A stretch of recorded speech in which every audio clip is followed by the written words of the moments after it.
Hi, I'm Chef Gary Fick, and today we're going to put together two of your favorite ingredients, filet mignon and chocolate.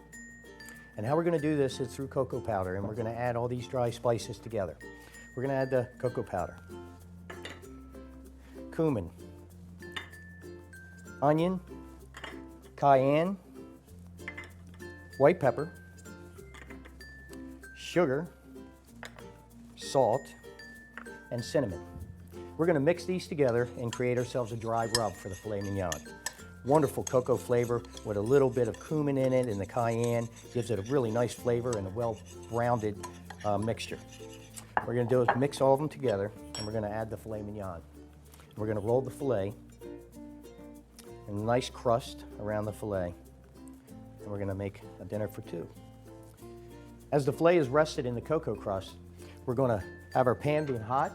We're going to add the oil, nice and even, so that the oil becomes hot as well. We want the pan and the oil to be hot as we put the filet in. That will give us a nice caramelization on the meat and the crust. Okay, as we get this nice caramelization on the crust here, and we have both sides seared on the fillets, we're going to place them into a preheated oven of 350 degrees until we have an internal temperature of 135 to 140 degrees, which will give us a perfect medium.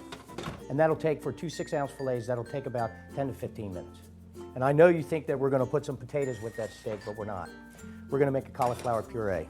We have a half milk and water mixture here, and we're going to bring that to a simmer. We're going to add our cauliflower to it. We're going to let it cook in that simmering water for approximately 10-15 minutes until it's tender. We already have some cooked cauliflower here. We're going to add a little bit of salt to taste. We're going to add a little bit of white pepper to taste. Then we're going to add some of the hot milk liquid that we cooked it in to it, just to make it smooth and give it a little bit of flavor as well. And then we're going to go ahead and blend.